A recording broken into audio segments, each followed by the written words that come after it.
So ito yung ano natin, topic natin ngayong araw. Ano ba talagang importance ng meron ka nito? Lalo na kung may sasakyan ka.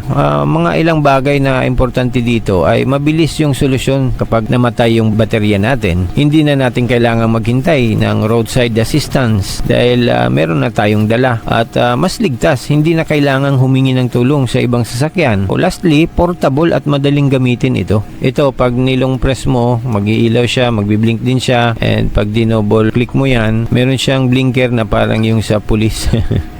Kaya maganda, pwede nyo gamitin pang ilaw pag medyo nasiraan kayo sa daan para makita kayo. Meron din siyang compass if ever nawawala kayo. So marami siyang features.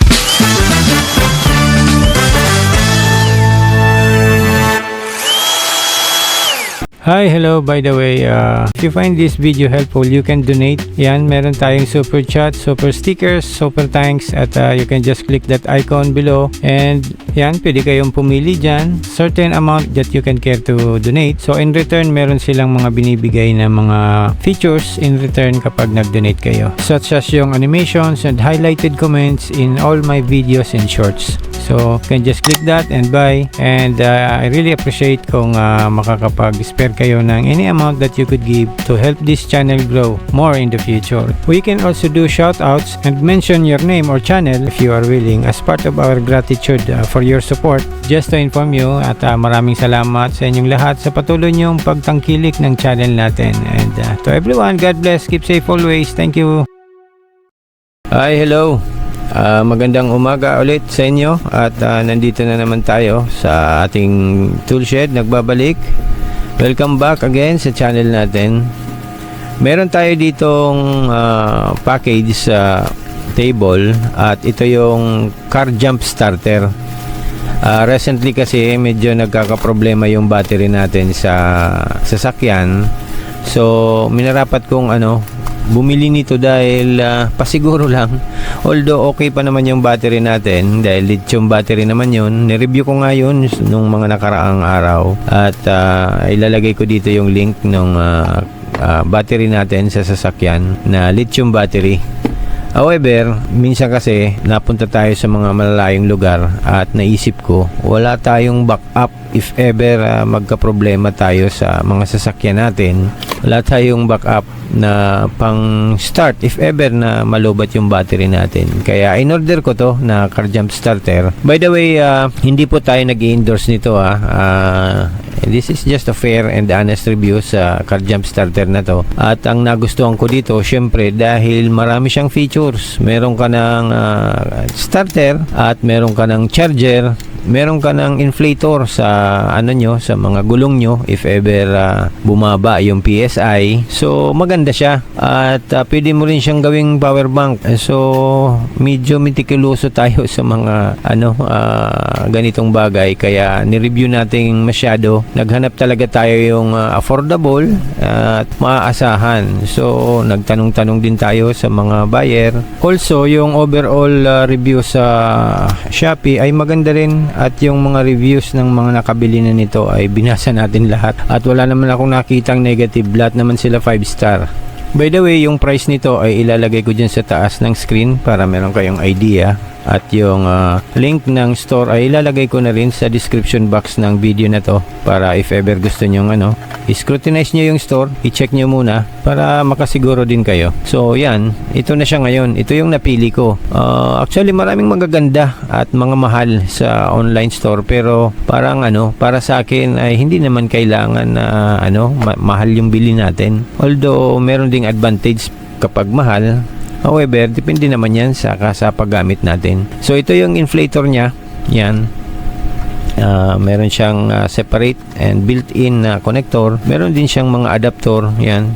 Sa bola, pang basketball kung kailangan nyo. So ito yung natin, topic natin ngayong araw. At ano ba talagang importance ng nang meron ka nito. Lalo na kung may sasakyan ka. Importante dito ay mabilis yung solusyon kapag namatay yung baterya natin. Hindi na natin kailangan maghintay ng roadside assistance dahil meron na tayong dala at mas ligtas. Hindi na kailangan humingi ng tulong sa ibang sasakyan. So lastly, portable at madaling gamitin ito. So yan, meron siyang slot at ito yung model niya, model JX56. Okay, yan yung capacity niya is 99,000 plus na milliampere hour. Alam nyo kasi, you'll never know kung kailan bibigay yung mga batteries natin sa sasakyan. So, hindi natin mapipredict yan. So, the least that we can do is yung magpasiguro tayo. Anyway, wala namang mawawala, magpasiguro tayo. So, hindi naman masasayang yan. Kaya mas maigi na yung magpasiguro para palagi tayong handa sa lahat ng bagay na pwedeng mangyari. I-check din natin yung charging slot nito gamit ang ating Finercy. Check nga natin para once and for all makita natin ano ba to, fast charge ba to or ano ba ang capability ng charging nito, specs. Check natin yung protocols niya. Tingnan natin yung output nito kung ano ang kaya nitong gawin. So yan, meron tayong DCP 5 volts, 1.5 amps, and yung mga naka-red ibig sabihin wala siyang capacity ng ganyan. Yun, tapos na. So wala, lang siya, normal charging lang na 5 volts and yun, 1.5 amps. So okay, check naman natin yung yung isang slot kung anong makikita natin dito. So yan, itong gamit ko ay Finercy FNB58. Meron akong review nito. Kung gusto nyong mapanood ay lalagay ko dyan sa end screen ng video na to. So dito parehas din, 5 volts, 1.5 amps, parang parehas lang sila. Okay, so yan lang, ang capability niya is only 5 volts at 1.5 amps. So slow charge lang yun, natural na charging lang. Okay, okay naman. And yung hard case niya is plastic lang, pero okay naman siya, matigas. Now dito po, hindi kayo magkakamali pag plug nyo sa kanya. Hindi nyo mababaliktad yung negative and positive dahil meron siyang male and female na banana plug. Yan, tawag dito is male and female na banana plug. Yan, i-insert nyo lang ng husto para maganda yung connection niya. Then i-on nyo siya. Test nga natin tong ito yung niya, inflator. I-test natin. Lakas ang tunog. Umaakyat yung PSI niya, gauge kapag hinahawakan ko yung dulo. Ibig sabihin, may pressure kaya umaakyat yung umaakyat yung gauge. Ayan, medyo maingay. Okay, so iti-test din natin to sa natin sa mga gulong.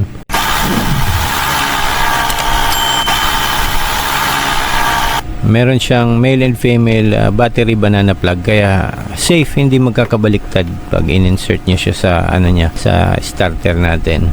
So i-check natin to mamaya sa natin dahil medyo flat yung gulong natin, tamang-tama, at dun sa isang nating sa motor ay gamitin din natin to. So okay, now dito naman may napansin ako, napakaganda ng pakagawa ng ng clip niya. At talagang matigas siya. So yung contact ay maganda. Kung makikita nyo dyan, meron siyang connection dun sa connection niya sa main. Meron pa siyang connection na wire papunta dun sa kabilang crocodile clip. Kaya yung contact ay maayos yan, kung mapapansin nyo. Meron siyang nakaparallel dyan, nakakonect sa bawat isa ng crocodile clip. Kaya hindi lang yung isa ang may contact. Both ends ng crocodile clip ay meron siyang contact. Kaya isa yun sa mga magandang points nito. Yung pakagawa ay talagang pinag-aralan din. Okay, ito pag nilong press mo, mag-iilaw siya, magbi-blink din siya, and pag dinoble click mo yan, meron siyang blinker na parang yung sa pulis. Kaya maganda, pwede nyo gamitin pang ilaw pag medyo nasiraan kayo sa daan.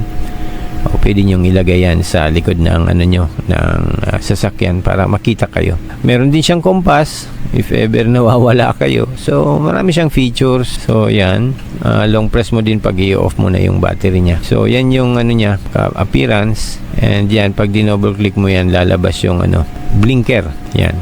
At malakas siya. Nakakasilaw nga eh. Malakas siya, parang talagang yung blinker sa pulis. Huwag nyo lang sigurong gagamitin yan while driving dahil bawal yan. Baka mapagkamalan tayong PNP. So okay na rin.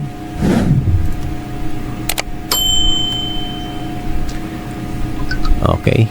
Ang ganda oh. Well, ang problema lang nito, paano natin siya i-check? Dahil as of now, hindi naman lowbat yung battery natin. So, gagawa natin ng paraan. Siguro yung battery natin ay ipalowbat natin siya. So, intentionally ilowbat natin mamaya. So, yan yung output niya, 5 volts.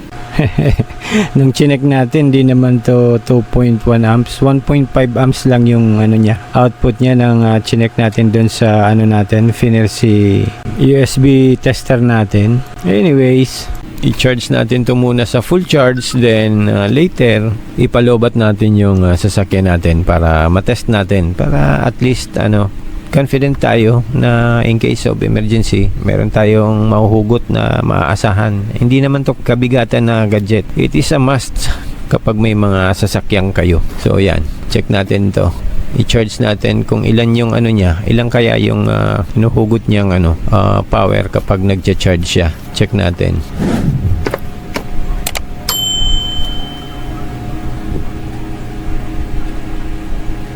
Okay, yan. I-charge natin. At yan yung consumption niya, 5.3 watts lang using its own charger. So, as of now, 82%. I-charge natin to hanggang 100% para matest natin mamaya. Okay, so nandito na tayo sa garage at ang gagawin natin ay ilolobat natin yung battery natin. Open natin yung hood at i-on natin yung aircon, fan, ilaw, stereo and other things na pwedeng i-on. So yung battery natin, i-on din natin kasi na-off ito. Ino-off ko lang kasi ito pag hindi naman siya gamit. So yan, ino natin at ipalobat natin siya. Gamitin natin yung mga ilaw dito sa loob para malobat. Then after nating malobat, i-crank natin mamaya gamit ang ating jump starter para magkaalaman kung talagang gagana siya. Okay, on natin at hindi na natin siya i-start. On natin yung fan, including yung mga external fan niya, yung dashcam, on din natin yung aircon para madali siyang malobat. Yan, then hayaan lang natin to ng ilang oras kung hanggang saan siya malulubat. At kapag nalubat naman, ay tutunog naman yung natin, yung battery natin, mag-alarm yan, tutunog yan kapag lobat na siya, kaya malalaman natin. Yan, so hayaan muna natin siyang mag-discharge at maya maya ay mag-alarm yung battery kapag lobat na.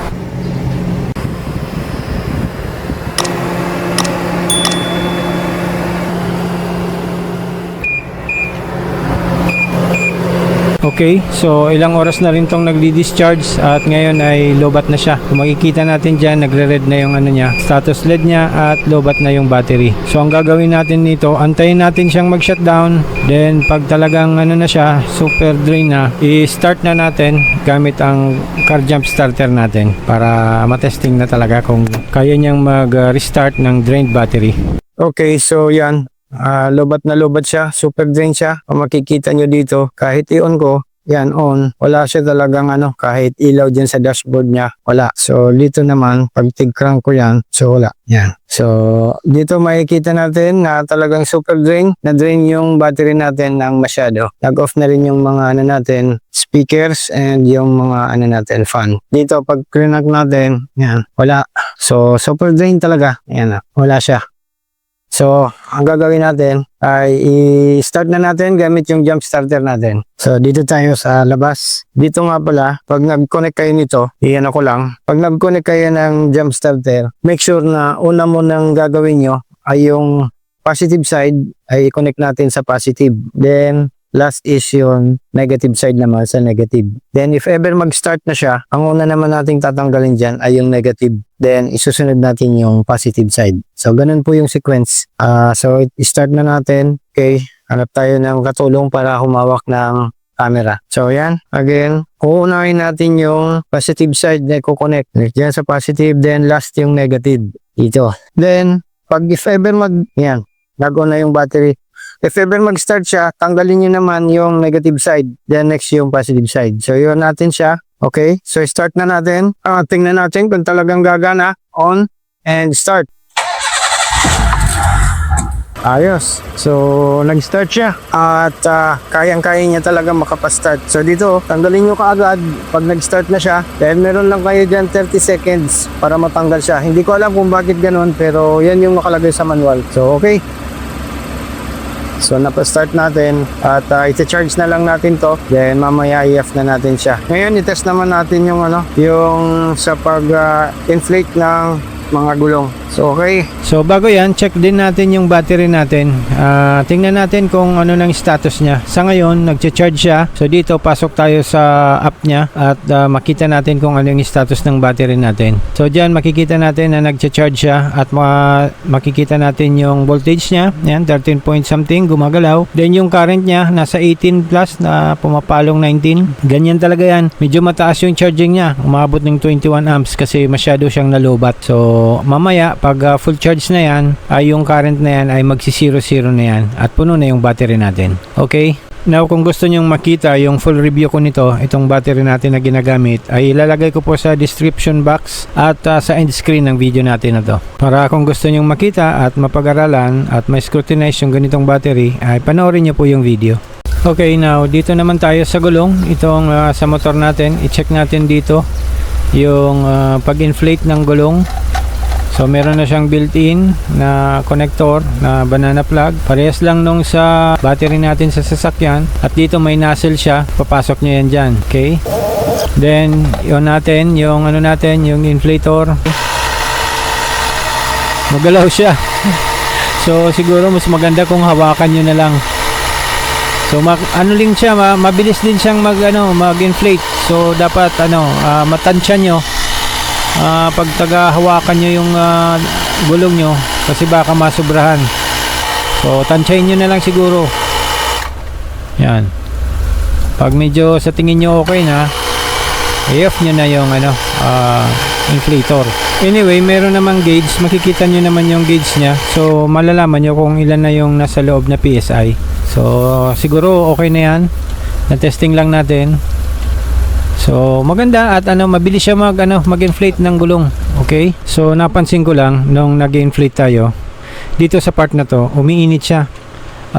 Hindi naman masyadong mainit, bearable naman yung init, pero umiinit lang siya ng around maybe 40 degrees. So siguro normal naman yon. So anyway, yun lang at maayos naman yung pag-inflate. So yan, natirahan tayo ng 88. So i-charge natin to ulit, then itatago na natin para reserve na siya sa tunay na labanan. Okay, so now charge na natin para ma-full charge na, and then balik na natin sa trunk at itago na. So sa ngayon, i-check din natin yung battery natin, yung status, kung ano na bang status niya, kung full charge na. So open ulit natin yung app niya. Yan. So makikita natin dyan na 0 na yung current at full charge na uli yung battery natin. So dito naman sa mga cells niya ay balance naman yung mga cells. So okay. So yan, kung umabot kayo sa part na to ay maaaring mag-subscribe lamang para ma-notify kayo sa mga future videos natin na mga darating pa. Maraming salamat sa patuloy niyong pagtatangkilik ng channel natin. So to everyone, God bless, keep safe always. Bye!